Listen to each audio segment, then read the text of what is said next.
Olá, como você está? Espero que você e todos os seus familiares estejam bem. Para quem possa não me conhecer, meu nome é Hudson de Jesus Holanda e eu vou trabalhar com você a disciplina de microimuno no primeiro semestre de 2020. Nós vamos nos aventurar pela pelo mundo da microbiologia e da imunologia. A microimuno são disciplinas que geralmente elas são dadas juntas porque elas são disciplinas irmãs. O descobrimento dos micro-organismos levou ao conhecimento de como o nosso organismo se defende ou se organiza a partir desse contato. Nossa primeira aula vai ser, nossa primeira parte da disciplina vai ser micro e a segunda parte vai ser toda de imunologia. Nós vamos começar trabalhando com a introdução à microbiologia, com uma aula que está disponível na internet para a utilização. Então, essa aula foi adaptada da aula que está nesse link aqui. Se você precisar utilizar a aula, ela está disponível nesse endereço eletrônico, tudo bem? Então, quando o proponente da aula planejou a aula, ele colocou alguns objetivos a serem alcançados. O primeiro objetivo é trabalharmos a origem da microbiologia. O segundo objetivo é verificarmos as teorias de biogênese versus a teoria de abiogênese. O terceiro objetivo é a teoria microbiana da fermentação, teoria microbiana das doenças, primeiros estudos sobre imunidade e impactos na microbiologia. Nós vamos estudar isso a princípio como uma introdução. Então, se alguns termos não são familiares ou você não está entendendo alguma coisa, é comum, é normal, porque esse é o primeiro contato que nós temos com a disciplina, com as nomenclaturas, com os termos. Então, não se aflija por isso. Nós temos encontros síncronos que vão nos ajudar a resolver todas essas questões a respeito das dúvidas que foram geradas. Tudo bem? Então, para começar, a gente fala da definição de microbiologia. Então, a definição o nome microbiologia vem dos termos micros, bios e logos. A gente sabe que bios é vida e logos é estudo. Então, a gente está falando de estudo de vidas microscópicas, tá? Então, a junção dos termos gregos, desses três termos gregos, deu origem ao termo microbiologia. Agora, a gente deve se perguntar o que são micro-organismos. A gente tem uma série de definições pré-determinadas do que é micro-organismo. São aqueles que são unicelulares, são aqueles que são vistos unicamente ao microscópio, os que não podem ser vistos a olho nu. Então a gente tem uma definição bastante razoável do que é um micro-organismo. Um micro-organismo é qualquer organismo que só possa ser observado com a utilização de microscópio, ou qualquer organismo que não possa ser observado a olho nu. Tudo bem? Então, dentro desses organismos, nós temos aqui os fungos, as bactérias, os protozoários e os vírus. Mais recentemente, nós temos conhecido um vírus de alcance global, o que determina uma pandemia que tem gerado muitas mortes dentro da nossa comunidade e dentro de todos os países afetados. Então a gente tem o vírus como um elemento acelular. O que é isso, Hudson? Elemento acelular são aqueles que não são constituídos, não são característicos de uma célula. Então a gente vai ter, quando a gente for trabalhar vírus dentro da microbiologia, a gente vai discutir a respeito das proposições de que vírus sejam indivíduos, organismos vivos, das proposições que dizem que vírus não são organismos vivos. Mas para agora nós vamos colocá-los dentro do grupo dos micro-organismos com a característica que eles não têm as características de célula, tudo bem? São indivíduos acelulares. Então, os micro-organismos eles já estão na nossa biosfera há um período muito maior do que os humanos. Então, a diversificação dos micro-organismos começa em torno de 3,8 bilhões de anos atrás. Ao contrário dos macro-organismos, que têm a sua diversificação iniciada aproximadamente há 600 milhões de anos. A maior parte da biodiversidade microbiana ainda está por ser descoberta, segundo Atlas e Bart 1998.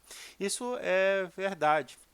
A gente tem aqui mesmo que seja uma referência bastante antiga, a parte da microbiota ou da microbiologia, que da ecologia, ainda é muito pouco explorada. A gente ainda tem muito pouco conhecimento a respeito de toda a diversidade de micro-organismos dentro do nosso ecossistema, dentro da nossa biosfera. Isso vai sendo alcançado com o passar do tempo, porque mais estudos vão sendo feitos, mais espécies estão sendo descobertas.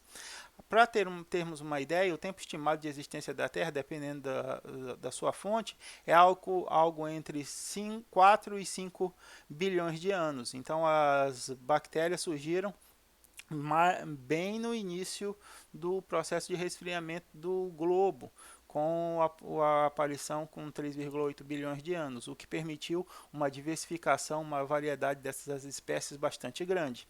Então aqui a gente tem um elemento gráfico que distribui o período da existência da Terra em suas partes. Então aqui a gente tem o período pré-cambriano. Há 3,5 milhões de anos, nós temos o início, os primeiros fósseis dos procariotos. Então, a gente está dentro daquele limite de 3,6, 3,8 milhões de anos. Então, aqui a gente tem os primeiros registros fósseis desses indivíduos. Aqui a gente tem o início do acúmulo de oxigênio na atmosfera. Esse processo aqui foi bastante importante, porque aqui houve uma extinção de várias espécies que não eram capazes de lidar com um gás extremamente nocivo que é chamado de oxigênio. Quando um indivíduo não é capaz de metabolizar o oxigênio, a gente diz que ele é anaeróbio. Então, para esses indivíduos, o oxigênio é bastante reativo, ele é bastante tóxico, tudo bem? Então, com a evolução, a gente teve, com 2,100 milhões de anos, os fósseis dos primeiros eucariotos, há 700 mil anos, nós temos os organismos multicelulares mais simples. Aí a gente muda de período do pré-cambriano para o paleozoico. No paleozoico a gente tem a Terra sendo colonizada por plantas, nós temos os primeiros insetos, e a gente, em 370 mil anos a gente tem o aparecimento dos anfíbios, em 360 a gente tem os primeiros insetos, em 340 mil anos a gente tem a aparição dos répteis, em 280 mil anos a gente tem uma extinção em massa que caracteriza a mudança a passagem de período do paleozoico para o mesozoico. No Mesozoico nós temos os primeiros dinossauros e mamíferos, as aves evoluindo dos répteis, as primeiras plantas com flores e novamente uma extinção em massa que caracteriza a mudança do Mesozoico para o Cenozoico. No Cenozoico nós temos a idade do gelo, né? O advento do humano moderno, não, a gente em outras disciplinas vocês viram que os humanos são mais antigos, mas o humano moderno é bem mais recente, com 0,1 milhões de anos, e aqui em 0,0 nós temos a idade presente. Algumas coisas a gente tem que apontar que são bastante interessantes. Aqui em 3,5 milhões de anos nós temos o surgimento das arqueias e das bactérias. Aqui a gente tem o surgimento em 2,5 milhões de anos, o surgimento das cianobactérias, uma dos micro-organismos primeiros capazes de metabolizar o oxigênio. E aqui em 1,5 milhões de anos nós temos o surgimento dos fungos, indivíduos microscópicos eucariotos, tudo bem? Então esses indivíduos serão os alvos dos nossos estudos em microbiologia. Agora, o que é diversidade? Quando a gente está falando que os micro-organismos eles estão na Terra se diversificando há 3,8 milhões de anos, a gente está falando na construção de uma diversidade. Mas o que se trata de diversidade? Diversidade definida pela Convenção Biológica de Biodiversidade de 92 como a variedade entre micro-organismos em nível de espécie e intraespécie nos ecossistemas. Isso obedece a uma hierarquia. Por exemplo, a gente tem o organismo, as características desse organismo, a ecologia desse organismo e a genética dele. A partir da análise dessas características, dessa hierarquia, nós vamos ver se esse indivíduo ele é um novo indivíduo e acrescenta variedade entre os micro-organismos existentes. Então, quando a gente está falando de variedade, a gente está vendo a diversidade de micro-organismos distintos e a gente está vendo a diversidade dentro de uma mesma espécie. A gente tem variações intraespecíficas. Então, a gente tem micro-organismos de uma determinada espécie. Por exemplo, Escherichia coli é uma bactéria, é uma espécie de bactéria. Dentro dessa espécie, nós temos outras variações de Escherichia coli. A gente tem Escherichia coli enterohemorrágica, Escherichia coli enteroagregativa, Escherichia coli. Isso são variações intraespecíficas, o que aumenta a variedade desses micro-organismos. Então, há 3,8 bilhões de anos, esses micro-organismos vêm se modificando, vêm se adaptando, vêm se multiplicando, dando origem a uma enorme variedade. Como nós sabemos, como a gente viu, acabou de discutir, a grande parte dessa variedade ainda é desconhecida por causa da ampla distribuição desses micro-organismos. Nós temos micro-organismos em virtualmente todos os ambientes terrestres, com exceção dos polos, tudo bem? No mais, temperaturas altíssimas, profundidades abissais, alta concentração de sal, alta concentração de enxofre, todos esses ambientes já foram identificados algum micro-organismo. Então, a diversidade desses micro-organismos eucariontes inclui os protozoários, inclui as algas, os fungos, os nematóides, que são os vermes, e os microartrópodas. Dentro dos procariontes, nós temos as arqueias e as bactérias. Dentro dos indivíduos que não contêm núcleo. Dentro dos indivíduos que contêm núcleo, nós temos os protozoários, algas, fungos, nematóides e microartrópodos. Aqui, na disciplina de microbiologia, a gente vai estudar fungos, tudo bem? Algas é botânica, protozoários é parasitologia, nematóide e microartrópodos. Aqui é parasito também, nematóide é parasito junto com protozoário.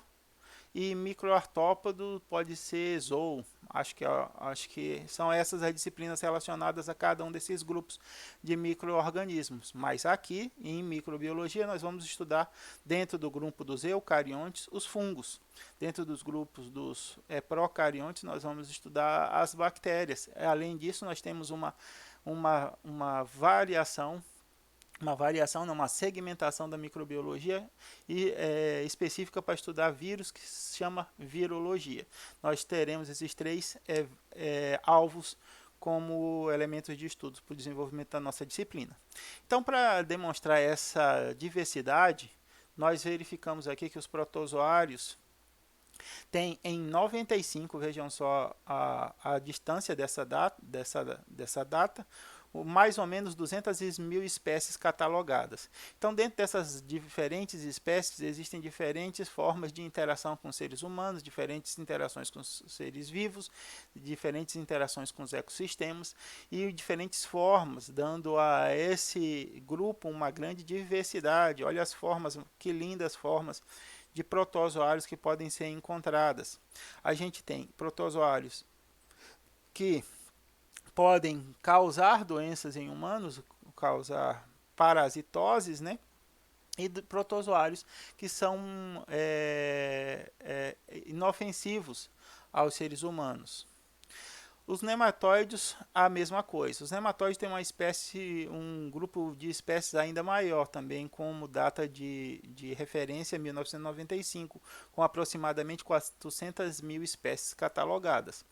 Coube em 1914 diz o seguinte: se toda a matéria do universo, exceto os nematóides, fosse eliminada, nosso mundo ainda seria vagamente reconhecível, dada a distribuição desse grupo dentro da nossa biosfera, dentro dos nossos ecossistemas e as relações que eles têm com os diferentes seres vivos que coexistem com ele nesses ambientes.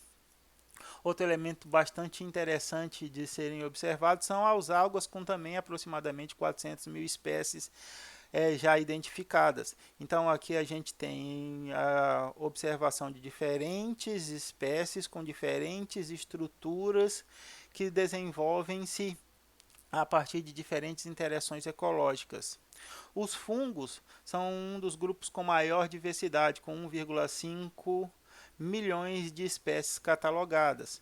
E a gente tem os fungos que a gente diz de importância médica, que são os fungos que terão mais enfoque no estudo da micologia, a variação, a segmentação da microbiologia que estuda fungos é chamada de micologia. E a micologia médica, a micologia, a parte do estudo de fungos que tem importância médica para humanos e para os animais, são as mais observadas dentro da microbiologia.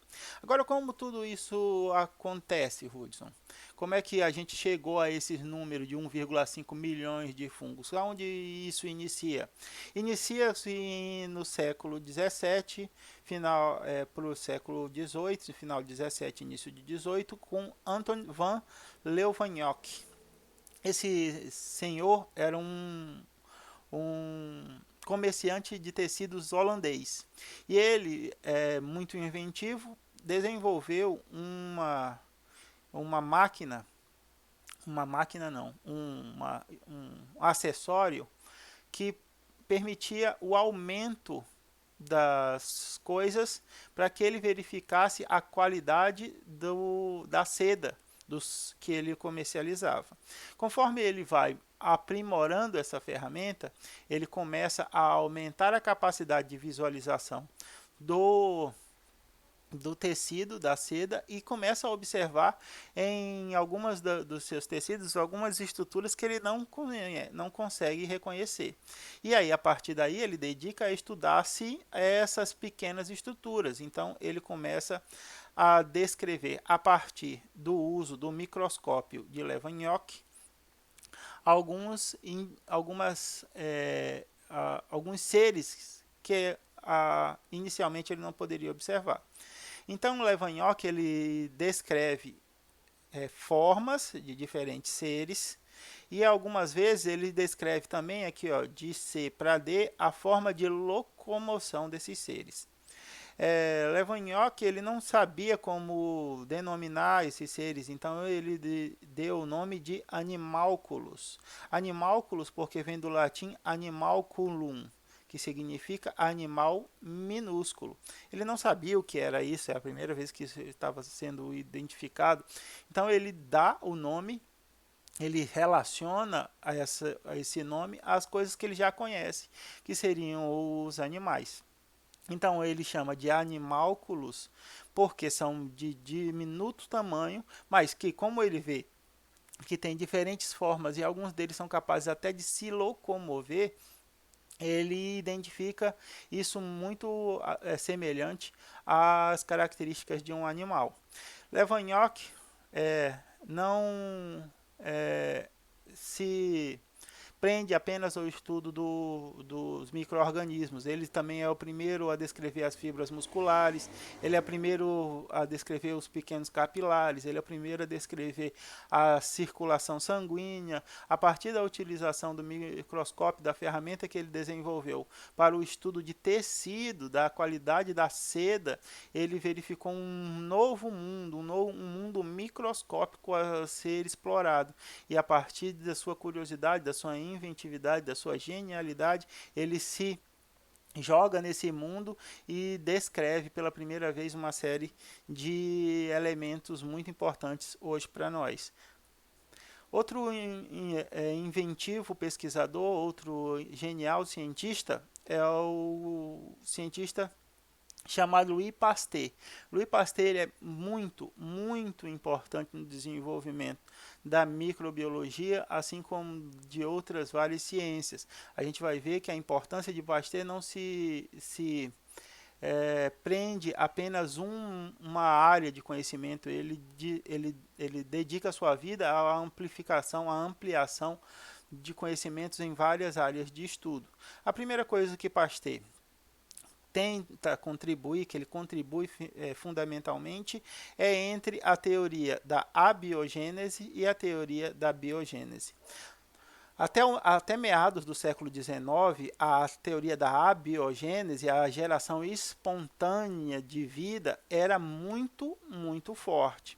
Hoje, para nós, parece absurdo alguém conceber a ideia proposta pela biogênese, que a vida poderia ser produzida espontaneamente. Alguns teóricos da biogênese à época diziam que camisas sujas poderiam gerar ratos, que lodos poderiam gerar insetos e anfíbios, a partir das observações que eram possíveis na época. E aqui a gente tem a genialidade dos indivíduos. Como é que os indivíduos com pouco recurso, pouco conhecimento, utilizando apenas a sua capacidade de observação, planejamento e execução, eles conseguem propor experimentos e resultados extraordinários para a sua época. Então, Pasteur sugere que essa teoria não seja muito eficiente. Como pode, a partir de do nada, surgir vida? Algumas as experiências que fortaleciam a biogênese eram sustentadas a partir do seguinte: pegavam-se um caldo de carne dentro de um pote de vidro, tampava-se o pote de vidro de uma forma a que não tivesse contato com o meio exterior e verificava o crescimento de fungos e bactérias dentro do musgo, dentro daqueles vidros. E aí, a partir daí, a biogênese se fortalecia, falando: olha, tá vendo? O vidro, o caldo de carne dentro do vidro não tem contato com o mundo externo. Então, a matéria está gerando vida, a matéria contida dentro do vidro está gerando outras vidas. E Louis Pasteur nunca foi muito crédulo nessa hipótese. Então, ele propõe uma nova forma de investigação. Ele faz o seguinte: eu acho que o que está acontecendo é que o ar está carregando alguma coisa, o que Levanhoc estava chamando de animalúculo, e a partir disso há a formação das vidas que nós conseguimos observar. Uma teoria que foi chamada de biogênese, que a vida era produzida a partir da reprodução de outros seres vivos. Isso é a biogênese. Então, Pasteur propõe um experimento muito simples, mas extremamente genial. O que ele faz? Ele pega um balão e coloca um líquido, também o mesmo caldo de carne, dentro desse balão. O que ele faz? Se a minha hipótese é verdadeira, se é o ar que está carregando os animalúculos, as substâncias que trazem a vida para essa substância, eu vou impedir que o ar entre em contato com essa substância. De que maneira? Ele dobra o bico do balão, fazendo com que o ar ou as partículas que possam estar suspensas no ar não entrem mais em contato com o meio de cultura, vamos chamar assim. Para que o meio de cultura não estivesse contaminado, ele previamente ferve esse meio de cultura e o vapor sai pela extremidade aberta do balão. Em seguida, ele guarda esse líquido e percebe que ele passa um longo período de tempo em contato com o ar, mas sem se contaminar.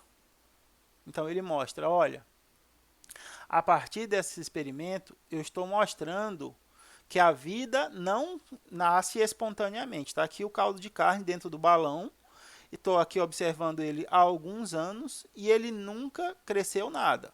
Então, o caldo de carne, por si só, não é capaz de gerar vida. Ora, Pasteur, então o que é capaz de gerar vida? E Pasteur acreditava que alguma coisa no ar era capaz de gerar a vida. Mas, ora, como é que isso é possível? O seu balão está aberto. Existe entrada de ar. Por que nada cresceu aí dentro se o líquido está em contato com o ar? Aí Pasteur propõe um segundo experimento. Olhem, quero que vocês pensem antes de eu dar prosseguimento. Esses são os resultados que vocês têm. Vocês têm um balão com um caldo de carne fervido, esterilizado, dentro de um recipiente de vidro com o bico encurvado. A abertura do bico está aberta, há entrada de ar. O acúmulo das partículas de poeira é que não chegam até o líquido. Dê uma pausa no vídeo e pensem como vocês provariam que é o ar que traz os elementos para a produção da vida. Dá uma pausa, pense e depois retoma. E aí? O que você proporia? Ele não pode tirar o líquido daí de dentro, porque qualquer coisa que ele fizer que tire o líquido daí de dentro vai dificultar a interpretação dos seus resultados. O que Pasteur faz? Pasteur vira o balão até o líquido entrar em contato com as partículas de poeira que estavam na entrada. A partir disso, ele contamina o líquido com os micro-organismos que ali estavam e depois ele vê o crescimento de micro-organismos dentro do líquido. E aí ele reforça a teoria da biogênese, onde a vida se produz a partir de outros elementos vivos. A matéria bruta não pode gerar vida, como propunha a biogênese, a abiogênese. Tudo bem? Então vejam só como é a genialidade. Hoje nós precisamos de vários recursos, de várias máquinas, de despender uma quantidade de dinheiro, de tempo enorme para verificações mais simples do que eram observadas anteriormente. Por quê? Porque naquela época utilizavam-se a capacidade de raciocínio, a genialidade, a capacidade de observação para gerar as hipóteses, os experimentos e os resultados observáveis. A partir desse experimento, Pasteur mostrou que o que gerava a vida eram substâncias contidas no ar, que contemporaneamente a ele, Leeuwenhoek estava chamando de animalúculos. Beleza, a partir disso, um mundo novo se abre para Pasteur. Pasteur percebe que a partir dessas observações, vários fenômenos poderiam ser explicados. Por exemplo, a teoria da microbiana da fermentação. Desde muito tempo antes de conhecimento de micro-organismos, muito tempo antes, já utilizavam-se a fermentação para a produção de vinhos na Grécia, de Kui, que é uma cerveja de arroz na China, de Sake, que é um vinho de arroz no Japão, de shoyu, de leite fermentado, de cerveja. A gente tem uma série de fermentações alcoólicas que são produzidas através da quebra de açúcar por micro-organismos em condições anaeróbias.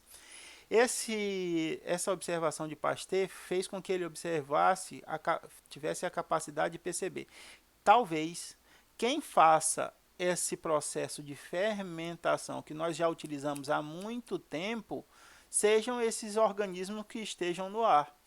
E se eu conhecer qual é o organismo capaz de produzir essa fermentação, eu posso controlar esse fenômeno da maneira que eu achar adequado.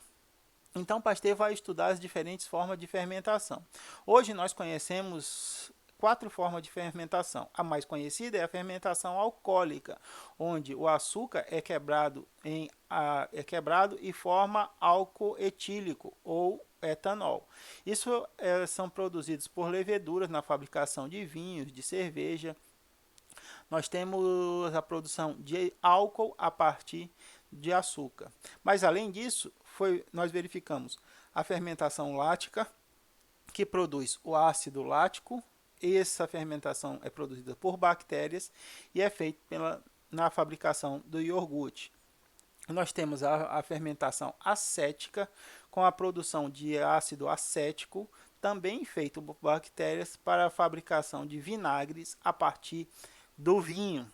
Então, quando a gente faz, não sei, eu gosto muito de tomar vinho.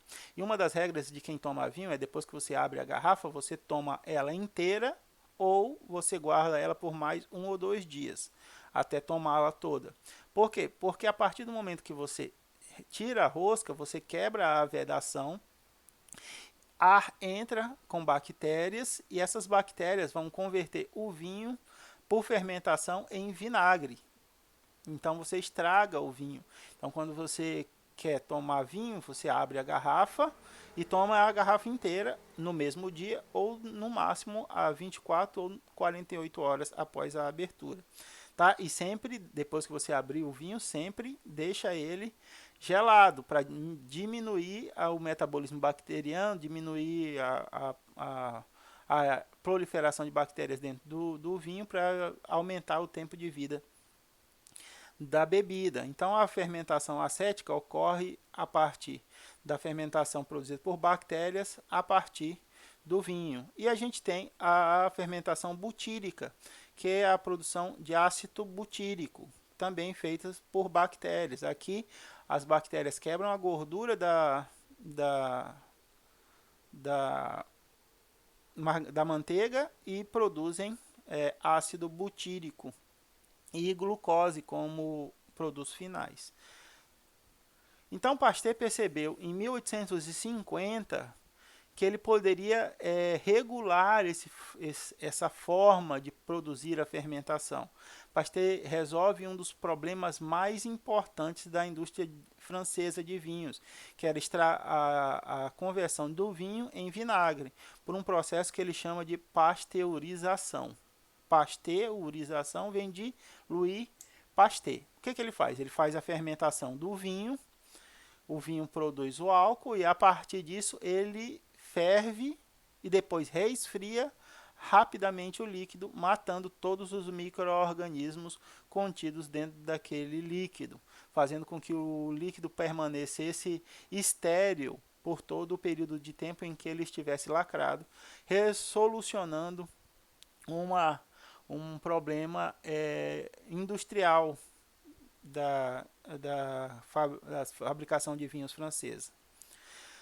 Então, a partir disso, o conhecimento da microbiologia ele foi se disseminando e muito foi se observando ao seu redor, até que veio a teoria da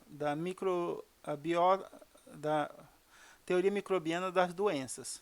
Isso significa o quê? Significa que ideias que já tinham sido propostas anteriormente foram reforçadas, experimentadas, e os resultados obtidos reforçaram essas hipóteses. No século XVI, o Frascodroto sugeriu a seguinte hipótese: seres pequenos, causadores de doenças, estão presentes no ar. Um resquício dessa hipótese até hoje é de nosso conhecimento, é do nosso cotidiano. Na Itália, acreditava-se que um grupo de pessoas que moravam perto de charcos, perto de alagados, eram mais propensas a um tipo de doença devido ao mau ar que essas pessoas inalavam.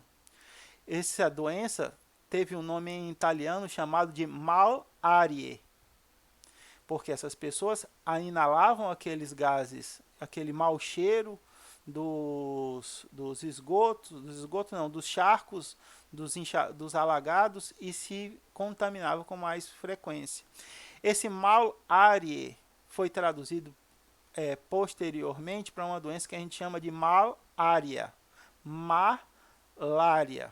Então acreditava-se que a malária era causada pela inalação dos gases e do mau odor dos charcos e das regiões alagadas. Hoje nós sabemos que os charcos e regiões alagadas são regiões propensas para a multiplicação do mosquito vetor da malária, que é um protozoário e tudo, mas acreditava-se no século XVI que as doenças eram causadas por pequenos agentes presentes no ar. Tudo bem? No século XVII, Plenses faz a diferença entre doenças que eram causadas por micro-organismos, parasitismos, nutrientes a partir de outro ser. Isso significa o quê? E no século XVII ele diz: as doenças são causadas por quando um micro-organismo utiliza outro ser vivo para obter seus próprios nutrientes. Assim, quando ele captura os nutrientes do outro ser, esse ser que está perdendo nutrientes fica doente. Uma relação chamada de parasitismo. Pasteur, no século XIX, a partir das suas observações de que as partículas do ar eram capazes de gerar vida, que essas partículas eram responsáveis pela fermentação, começa a observar que elas também poderiam ser capazes de gerar doenças. Então ele inicia estudos sobre a doença do bicho da seda, que estava dando prejuízo aos fabricantes de seda na França. Neste estudo, ele descobriu o agente infeccioso e também a maneira de como este agente era transmitido, inclusive como prevenir. Então, a partir dos estudos de Pasteur com a doença do bicho da seda, ele achou o agente etiológico, o micro-organismo causador, a forma de transmissão e a forma de prevenção dessa doença. Então, ele descreve um ciclo completo de um micro-organismo, como ele se multiplica, como ele se dissemina e como prevenir. A partir dessas observações, ficou perfeitamente esclarecido que as doenças eram causadas pelos micro-organismos contidos nos ambientes. Robert Koch, contemporâneo de Pasteur, ele também descobre o agente causador do antrás, do carbúnculo, o agente causador do carbúnculo, que é o antrás. Ele descobriu a bactéria Bacillus anthracis em 1876. O carbúnculo é o que? Carbúnculo é uma zoonose, é uma doença de animais que pode ser transmitida para os homens. Comumente, o carbúnculo davam em animais das fazendas. Durante a lida com esses animais, por ferimentos nas mãos, na superfície, na pele, as pessoas se contaminavam com Bacillus anthracis e a partir daí elas manifestavam seus sintomas característicos. Cook observa essa forma de transmissão, essa forma de contágio e o aparecimento do sintoma e descreve e descobre o Bacillus anthracis. Ele foi o primeiro pesquisador a provar que o micro-organismo era causador de doença nos humanos, fazendo o mesmo mais tarde para a tuberculose. A tuberculose é causada por um outro micro-organismo, que é chamado de Mycobacterium tuberculosis. Ele é o responsável pela tuberculose. Então aqui a gente tem a descrição do carbúnculo. Animais de fazenda são contaminados e na lida com esses animais as pessoas, devido a ferimentos na pele, se contaminam, podendo gerar lesões como essas aqui, ó. Essas manchas escuras, essas bolhas escuras, dá o nome de antrás, que vem de um termo grego para carvão, por causa dessas cores escuras. O antrás também foi conhecido como uma arma biológica. A bactéria, ela tem capaz de formar esporos. A gente vai ver o que é isso, a esporulação de bactérias, como é que esses mecanismos de proteção da bactéria quando o ambiente está muito hostil. Quando a bactéria contamina o ser humano pela pele, ela causa aquelas sintomas dessas feridas, mas a letalidade é muito baixa. Agora, quando a bactéria contamina os humanos pelas vias aéreas, quando ela contamina os pulmões, a letalidade dessa doença é de próxima a 100%. Próxima de 100%. Então, o que é que umas pessoas fizeram? Fizeram essas bactérias, cultivaram elas em laboratório, fizeram elas esporular, leofilizaram isso. Leofilizar é tirar o líquido e deixar só em pó. E aí eles pegaram esse pó, colocavam em cartas e mandavam para os políticos, contaminavam o sistema de ar-condicionado de áreas, de alvos, né? De regiões muito populosas, gerando a contaminação e a utilização desse micro-organismo como arma de guerra. Tá? Então o antrax também foi utilizado com essa finalidade. Para o desenvolvimento continuar, da microbiologia continuar, algumas técnicas precisaram ser desenvolvidas. Os alemães foram os primeiros com o conceito de meio de cultura. Pasteur utilizava caldo de carne, caldo de legumes, qualquer substância que tivesse nutrientes para gerar o crescimento microbiano. Só que os alemães começaram a utilizar colônias em batata, porque batata tem muito amido, tem muito açúcar, e isso facilita o crescimento desses micro-organismos. A partir desse cultivo, eles perceberam que era possível isolar os diferentes micro-organismos dentro de determinada placa. E a partir disso, eles perceberam que cada cultura tinha uma preferência específica por alguns meios. Então a gente tem alguns meios de cultura, alguns caldos, leites, frutas e etc. eram utilizados para o crescimento específico de um grupo de micro-organismos. Quando a gente faz uma cultura genérica de micro-organismos, por exemplo, no laboratório, você deixa uma placa aberta, uma placa com meio de cultura aberta. Vai crescer de tudo lá, vai crescer fungo, vai crescer diversos tipos de bactérias. O que você faz? A partir da estrutura morfológica delas, você faz a coleta de uma dessas amostras e isola ela em outra placa, fazendo com que na segunda placa você tenha o crescimento de um grupo específico daqueles que você precisa estudar. Esse mecanismo de isolamento é bastante importante para o resto do desenvolvimento da microbiologia. Robert Koch começa a utilização do agar-agar na cultura de micro-organismos para pura. O que é isso, Hudson? Agar-agar. Agar é um carboidrato retirado de crustáceos.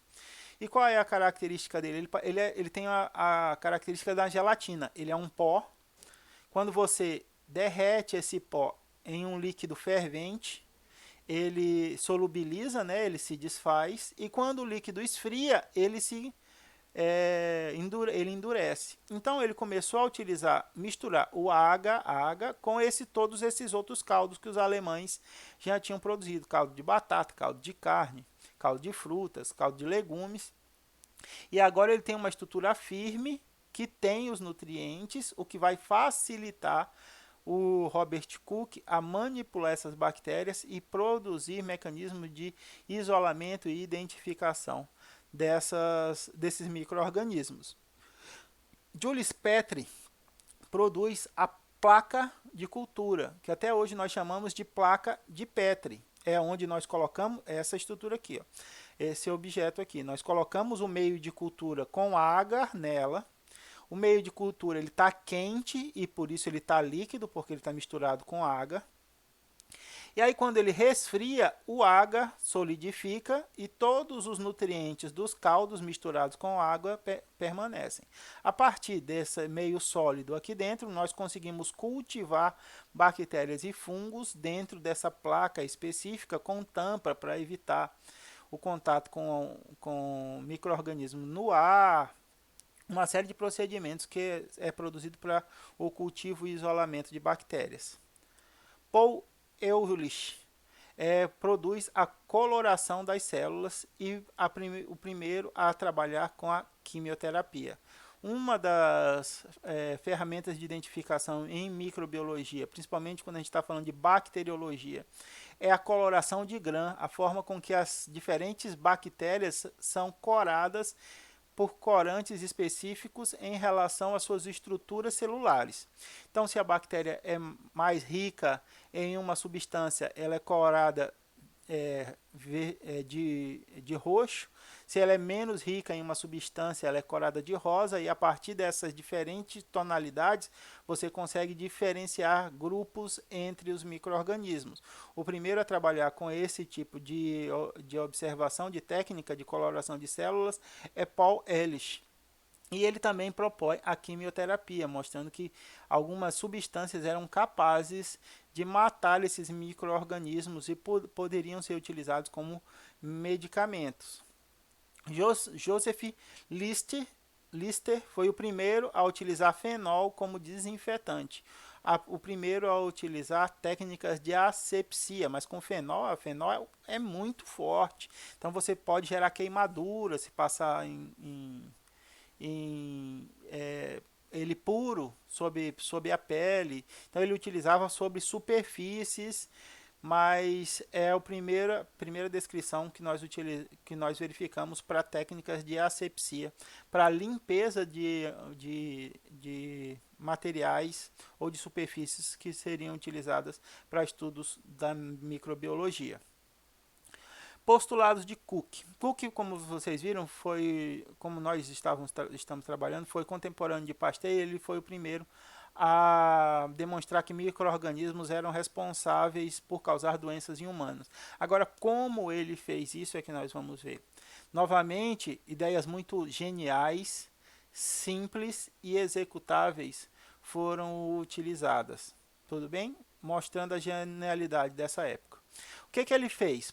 Ele postulou o seguinte: bem, eu vou inocular um animal com um determinado micro-organismo para saber se ele é capaz de produzir doença.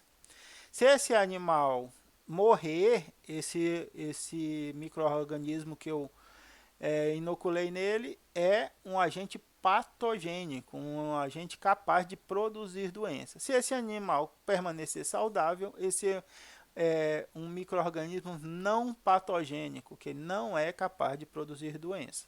Então, primeiro o animal morre, ele faz um cultivo do material sanguíneo desse animal. Então, aqui nós temos diversos micro-organismos e as células do sangue do animal.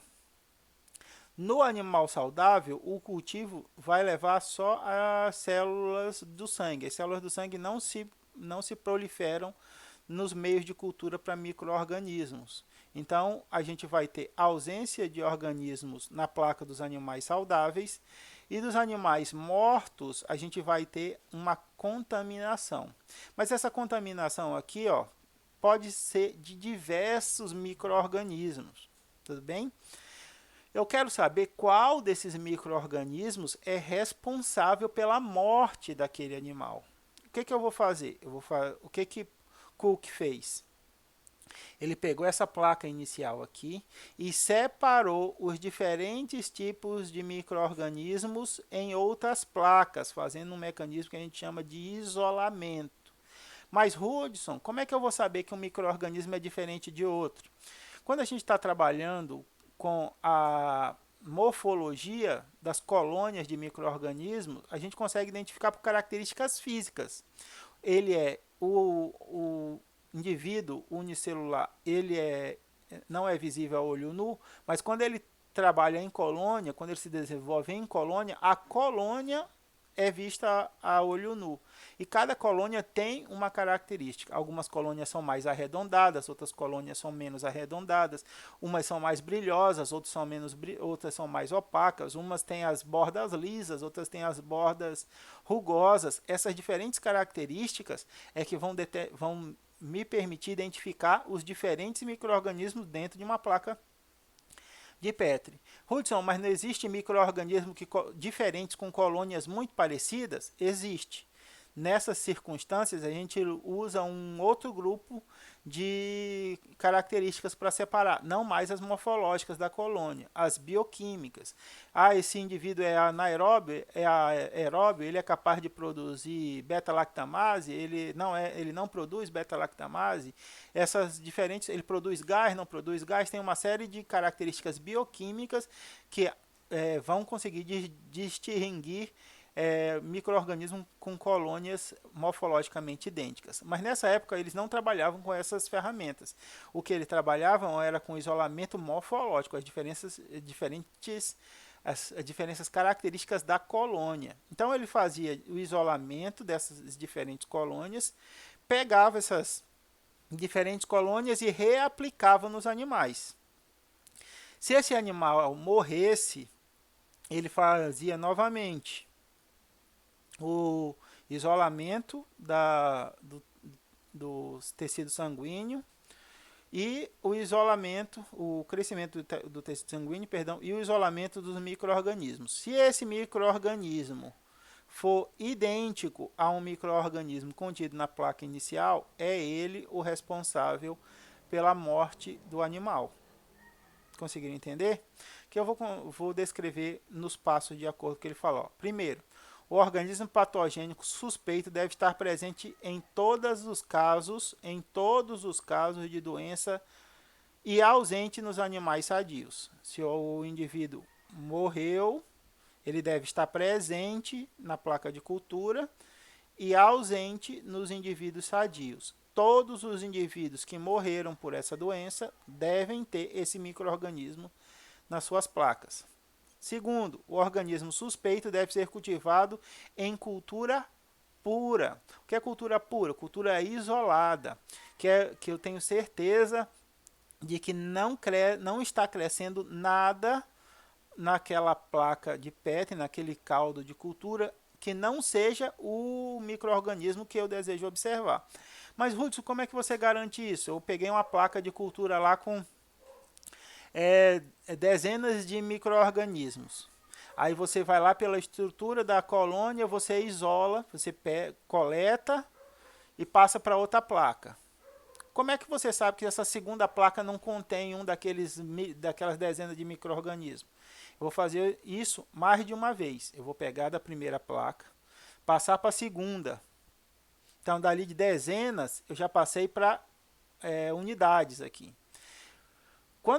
Quando esses micro-organismos crescer, eu vou pegar novamente uma colônia isolada e passar para outra. E para outra. Até eu ter certeza que a placa que eu estou cultivando só tem o micro-organismo que eu quero observar, que não tem nenhum outro micro-organismo. Isso é chamado de cultura isolada ou cultura pura pelo Linus por Cook. Linus Pauling é outro pesquisador que vai chegar daqui a pouco. Por Cook. Beleza, agora eu tenho a cultura isolada. Células de uma cultura pura do organismo suspeito devem causar doença em um animal sadio. Peguei o micro-organismo e inoculei no animal sadio. O organismo deve ser reisolado e demonstrar ser idêntico ao original.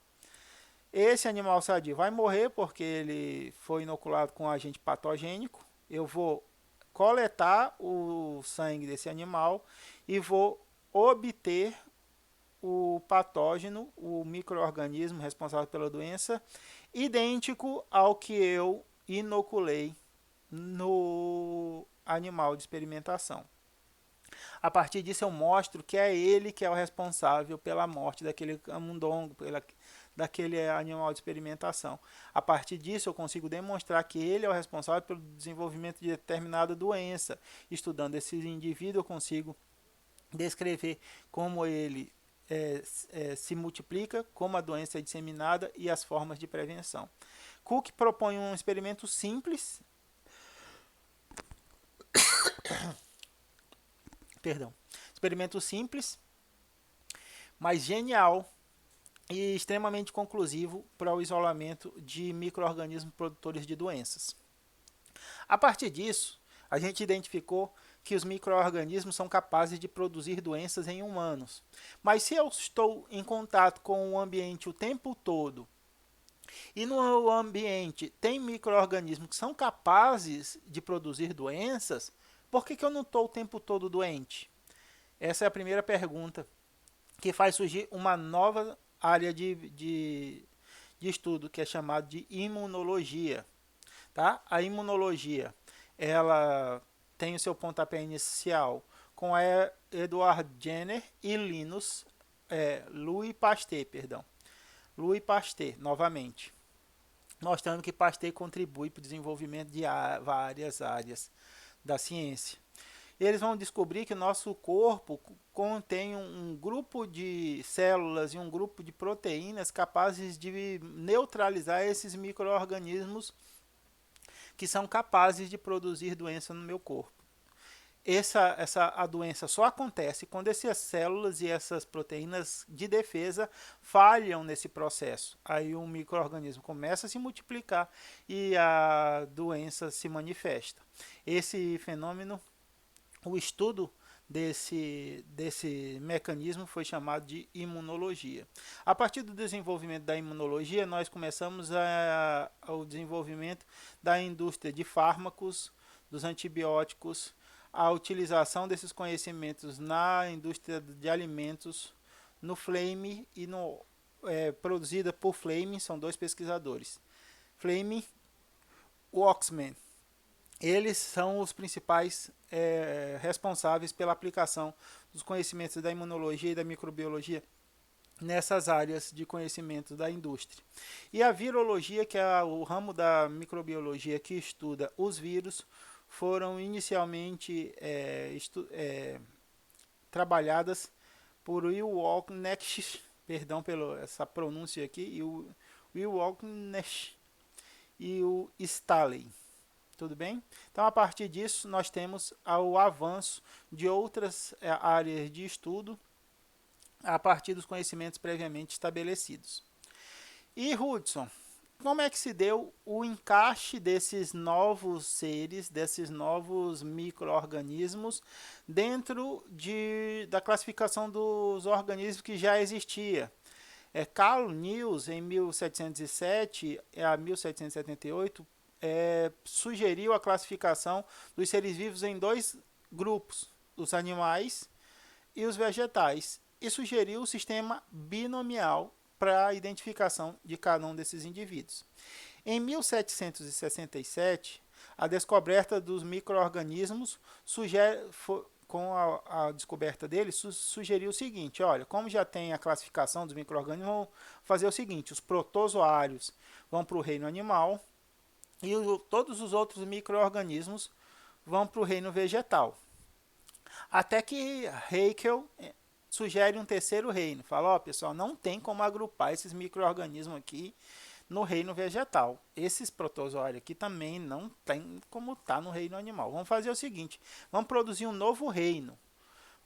Continua o reino animal, continua o reino vegetal, e agora a gente sugere um novo reino, que é o reino protista, né? O reino dos indivíduos unicelulares. Beleza, isso foi realizado e o tempo veio avançando e a tecnologia junto com ele permitiu o conhecimento de muito mais detalhes da estrutura desses micro-organismos. Então, em 1940 já, aqui pertinho, nós tivemos o advento da microscopia eletrônica que permitiu o detalhamento das estruturas celulares. Agora eu tenho um microscópio capaz de ver estrutura celular. Eu consigo ver membrana, eu consigo ver núcleo, eu consigo ver mitocôndria, ribossomo não, complexo de Golgi, retículo endoplasmático, Ribossoma a gente só vai ver por microscopia eletrônica de varredura, só vem ser feito bem mais recentemente. Procariotos e eucariotos. Então, essa diferença aqui, procariotos, antes da cária, né, antes do núcleo, da membrana do núcleo, e da eucária com o núcleo. Então a gente tem os indivíduos sem anucleados e os indivíduos nucleados sendo divididos a partir dessas observações. Então o Whittaker propõe agora 5 reinos em vez de 3.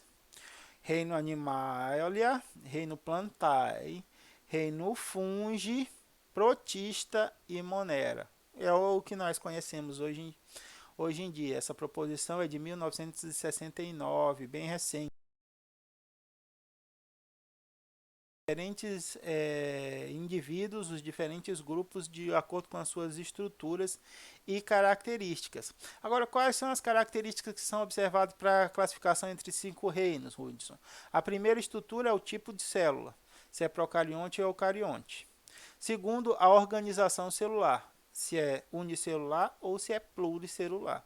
E, por fim, forma de nutrição, se é nutrição é por absorção, se é por fotossíntese ou se é por ingestão. A partir da organização dessas 3 características, a observação dessas 3 características, você vai colocar um novo organismo dentro de um desses 5 reinos propostos por Whittaker. Whittaker, tá. Em 1965, Mille, Zuckerland e Linus Pauling, agora sim Linus Pauling foi prêmio Nobel de Química pela estruturação de proteínas. Então ele trabalhava muito bem com proteínas. Ele dá um furo com o negócio de DNA também, quando ele vai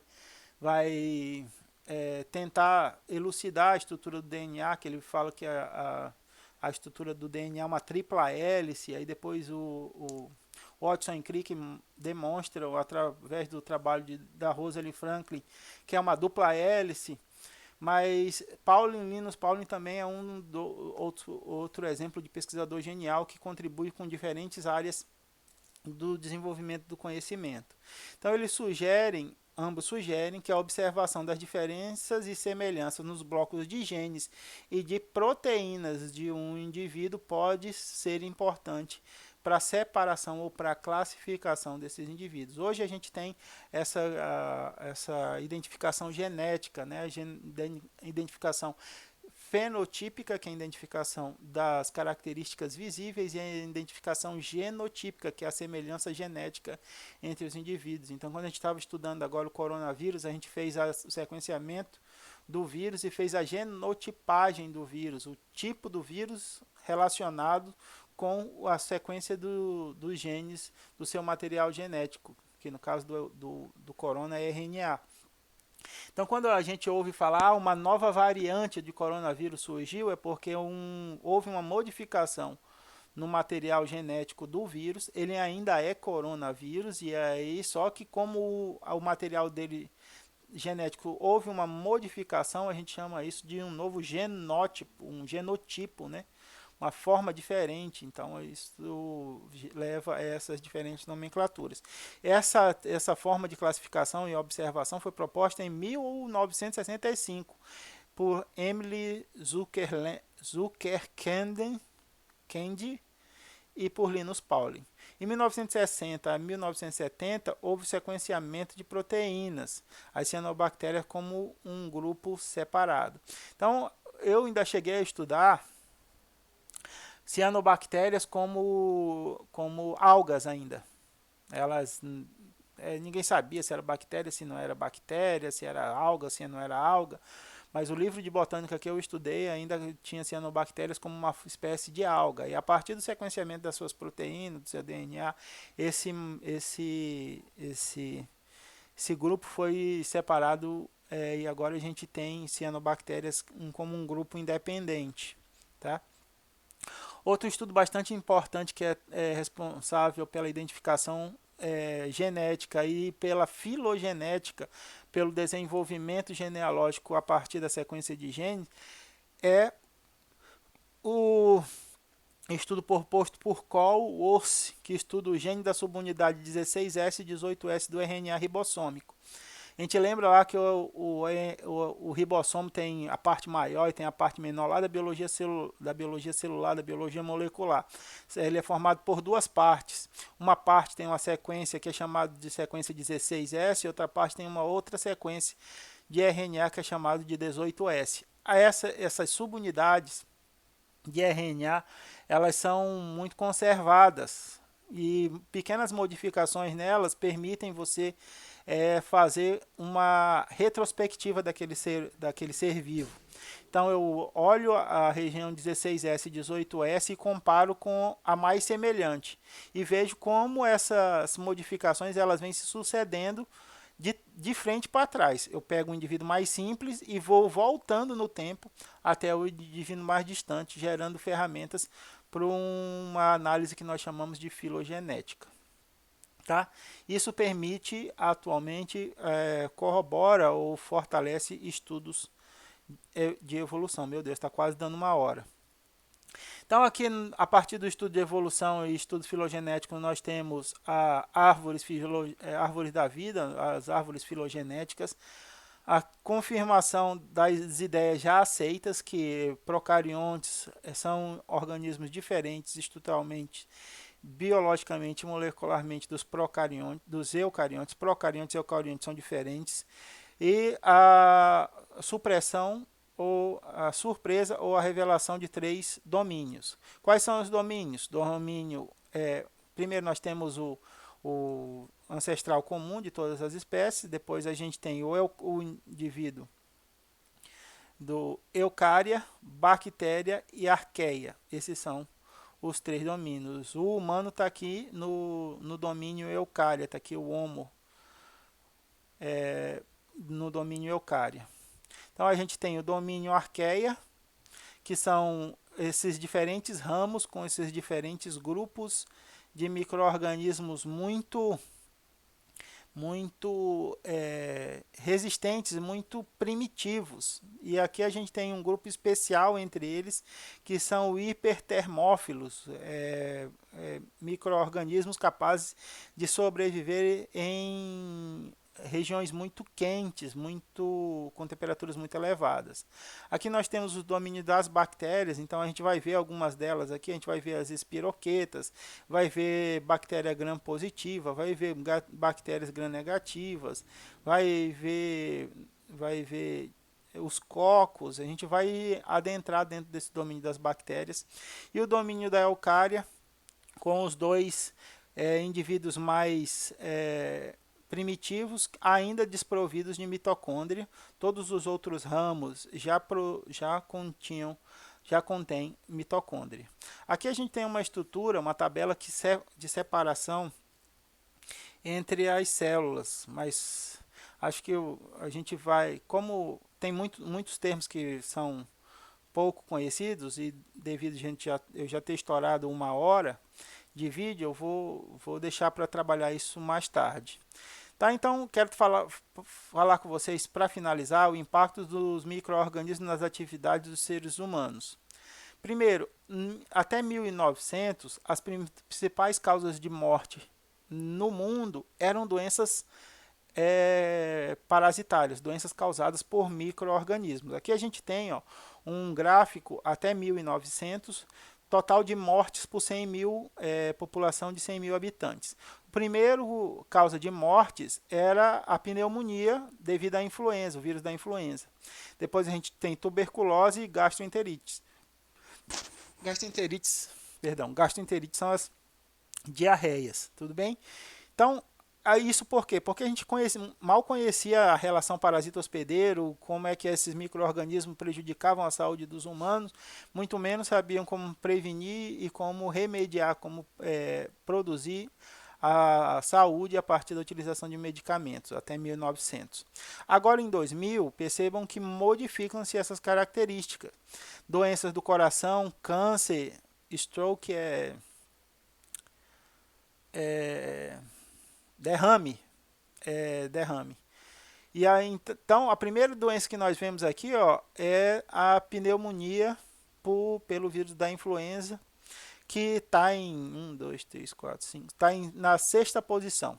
Então, com o avançar do tempo, o conhecimento da microbiologia nos permitiu um avanço na tecnologia de tratamento, identificação, diagnóstico, que reduziu bastante o impacto dessas doenças parasitárias nas mortes nos humanos. Estamos passando por um período de pandemia onde milhões de vidas já foram perdidas por um vírus.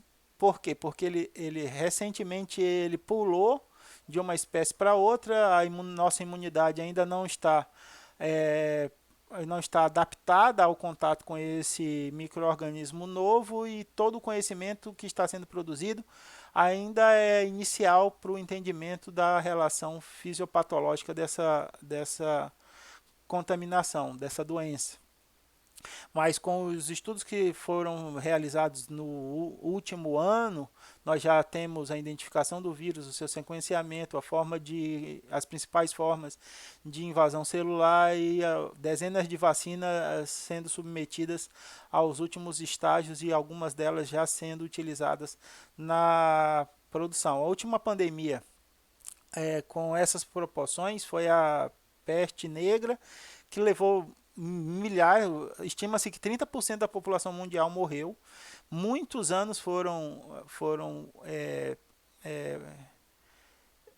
utilizados, passaram-se muitos anos até o controle da doença. Então a nossa capacidade de produção científica, a nossa capacidade de produção tecnológica avançou tanto que em um ano a gente já conseguiu descobrir a doença, o agente etiológico, a principal forma de contaminação celular.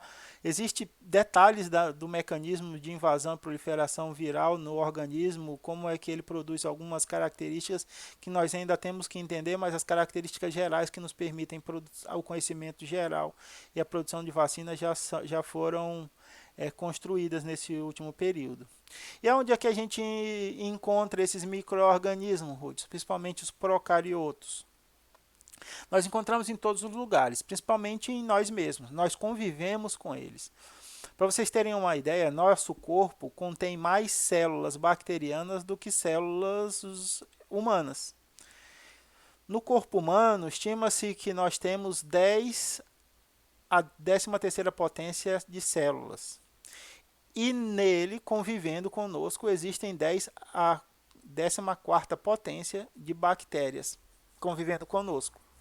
Então, nossas bactérias comensais, nossas bactérias que estão convivendo conosco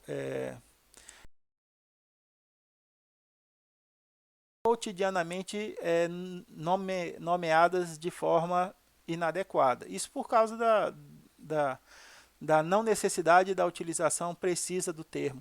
Mas como nós estamos nos preparando para sermos educadores, a gente precisa conhecer o termo técnico adequado. Então, quando você ouve falar lá da Activia, quando você fala da propaganda da Activia, o que ele fala? A Activia ajuda a sua flora, não é verdade? Então, quando a gente está falando de bactérias no intestino, muita gente utiliza o termo flora para descrever essas bactérias, mas isso é uma nomenclatura equivocada, porque flora é conjunto de flores, né? E a gente não tem flora intestinal. Como é que a gente deve chamar então? Se não é flora intestinal, como é que eu tenho que chamar, Hudson? O termo correto é microbiota. Tá? Nós temos uma microbiota intestinal, um conjunto de micro-organismos comensais que convivem conosco, que estão se relacionando em perfeita harmonia. Alguns desses indivíduos, eles podem vir a produzir doença quando há uma diminuição da sua capacidade imunológica, mas isso a gente vai ver mais para frente. Então, todos os micro-organismos que estão convivendo com você fazem parte da sua microbiota, tudo bem? E aqui tem estudos sensacionais a respeito da microbiota. Tem gente que tem um estudo que que provou que tem gente que tem mais mais vontade de comer chocolate porque um grupo de bactérias específicos está contido dentro da sua microbiota. E essas bactérias liberam substâncias que fazem com que você tenha vontade de comer chocolate. É um negócio sensacional o estudo da microbiota, tá? A gente pode trabalhar isso depois durante o desenvolvimento da aula, da disciplina, perdão. A gente tem aqui, ó, a utilização do micro-organismo na agricultura por fixação de oxigênio, fixação de nitrogênio, ciclo de nutrientes. A gente tem na alimentação, como a gente viu, com o processo de fermentação. A gente tem na criação de animais com a degradação de celulose.